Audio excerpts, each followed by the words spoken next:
Welcome to the Immigrant in Law channel. We continue our honest and detailed analysis of all the countries of the European Union through the eyes of immigrants. In this video, you will learn the real pros and cons of living in Spain, Italy, Cyprus, and Latvia, without advertising, without gloss, and without illusions. Compare, analyze, and choose the country that suits you. So let's continue our journey through Europe.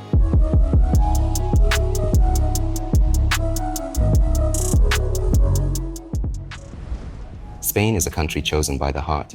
Sun, sea, friendly people, relaxed rhythm of life. All this makes moving here not like immigration, but like a change of pace. If you are looking for not just stability, but a sense of pleasure from everyday life, Spain can easily become your new home. The first thing that attracts you here is the climate. On the coast, up to 300 days of sunshine a year. Winters are mild, summers are dry. Mountains, sea, fresh fruit all year round. All this creates a feeling of vacation even in ordinary life. Especially appreciated by those who left the gray and cold regions. The body simply revives. Life here flows quietly. Siesta is not a fiction.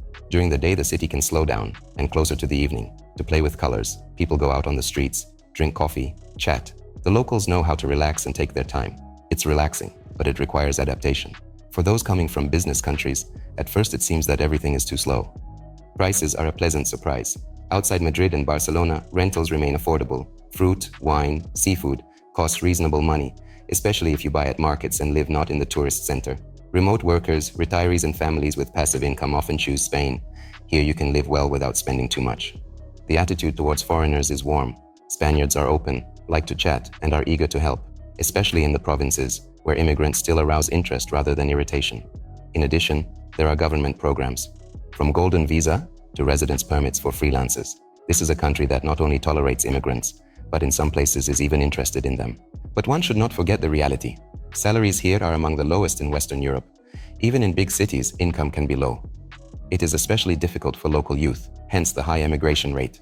Bureaucracy is slow. Getting a certificate, getting to the doctor, opening an account, everything requires patience. Records, lines, waiting, it's part of life. Yes, you can get by, but you have to have stamina. Unemployment among young people is a serious problem. It is difficult to find a job in your profession, and career growth is slow. Therefore, many people either work outside their specialty or leave. If you expect to work inside the country, this is an important consideration.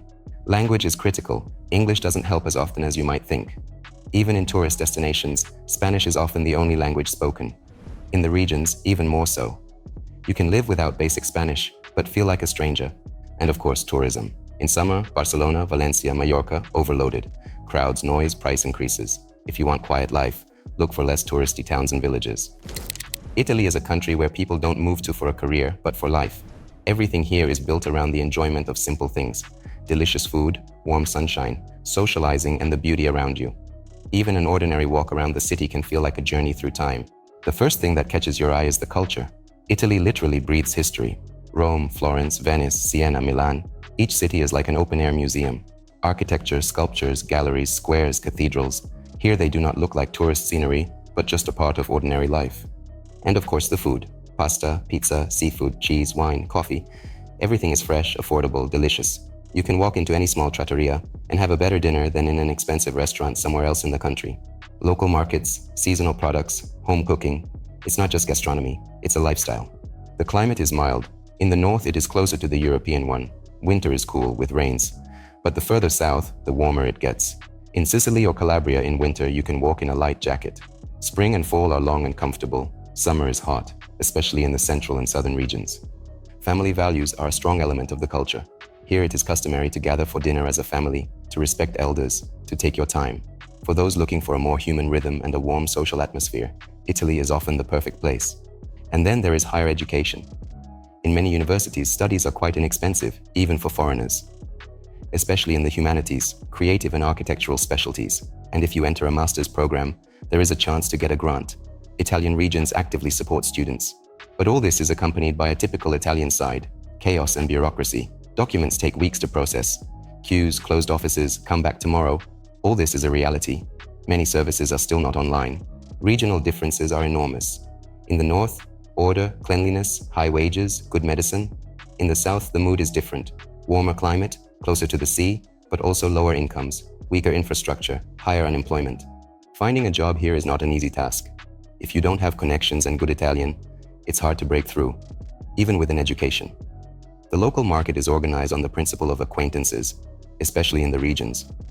And this applies not only to business but also to government agencies, medicine, and education. Taxes are high and confusing. If you run a business, especially as a freelancer or a private entrepreneur, you will face reports, inspections, and a complicated system of calculations. Infrastructure is not all straightforward either. In big cities, there are subways, streetcars, trains, buses. Everything is convenient if you get used to it.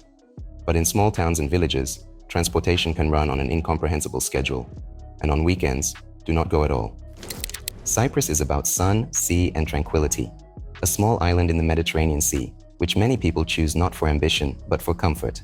It is easy to breathe, easy to start, and in general, easy to live here, especially if you are not tied to the local labor market.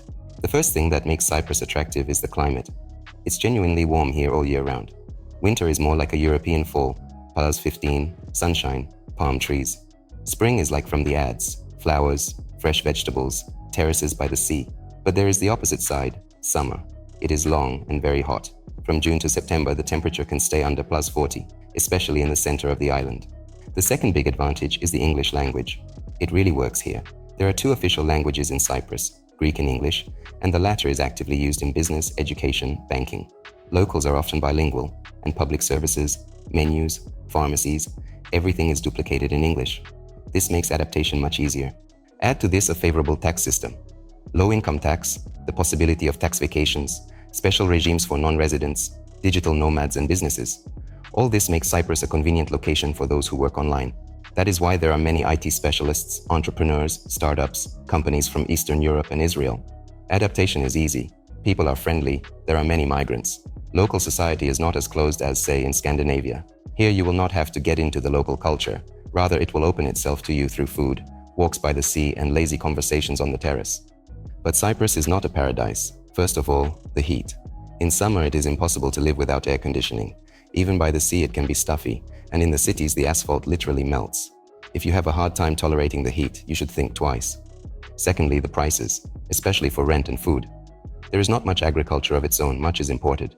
Milk, meat, household appliances, clothes, often more expensive than on the mainland. Rent is also rising, especially in Limassol and Pathos, because of the influx of migrants and limited supply. And finally, medicine. In the cities, private clinics, good doctors, European level. But outside the major centers, it is already more difficult. Not everywhere there is round-the-clock help, specialists or modern equipment. That is why many people take out private insurance or prefer to be treated abroad in serious cases. Latvia is a quiet Baltic country with sea breeze, pine trees, and a European way of life. It is often the choice of those who are not looking for a metropolis and a career in a corporation, but a measured life in a small but neat country. Prices are moderate. Rent, food, services, noticeably cheaper than in Western Europe or even in neighboring Estonia. For those who work remotely or receive income from abroad, Latvia can be very comfortable in terms of budget. Nature is a separate advantage. Forests, lakes, the Baltic coast, everything is within a short drive. Ecology, silence, clean air. Latvia gives you the opportunity to live close to nature without losing access to urban amenities. Cities are small but neat, with well-maintained parks and good bike paths. The internet and digital environment are up to par. Speed is fast, services are convenient, documents can be filed online, bills are paid in minutes. Public services and the tax system are among the most digital in the region. But there are also disadvantages, which almost all those who have moved away talk about. The first is political tension. The situation in the region is unstable, and society feels it. Legislation is changing, the rhetoric in the media is sharp, and if you are moving from the former CIS countries, it is worth studying the status of residency, citizenship, and language in advance. The requirements are becoming stricter. Emigration of young people is a problem that is noticeable. Many leave for Germany, Sweden, Ireland. The result is a feeling of emptiness in small towns, less energy, slower infrastructure development. This is especially felt in the regions outside Riga. Language is a real barrier. Without knowledge of Latvian, you will be left on the sidelines in terms of employment, access to public services, integration. Yes, you can get by with English in everyday life, but you are limited in your career and legally without Latvian, and it is difficult to learn it. The language is rare, there are few courses, and not everyone is motivated to help. As you can see, each European country has its own character, its own advantages and disadvantages. Choosing a country is always individual. Stability is more important to some people. Climate is more important to another people. And accessibility of adaptation and career opportunities are more important to others. Compare carefully and choose wisely. Immigrant in Law team is ready to answer all questions about migration to the European Union. Our specialists will help you find the best route to EU citizenship so that you can live, work, or study freely in any of the 27 European countries. In the next video, you'll learn the honest pros and cons of living in countries like Lithuania, Luxembourg, Malta, and the Netherlands. Stay tuned, give us a like, and ask your questions in the comments. Subscribe to Immigrant in Law channel and open a world of opportunities for you and your family. See you in the next episode.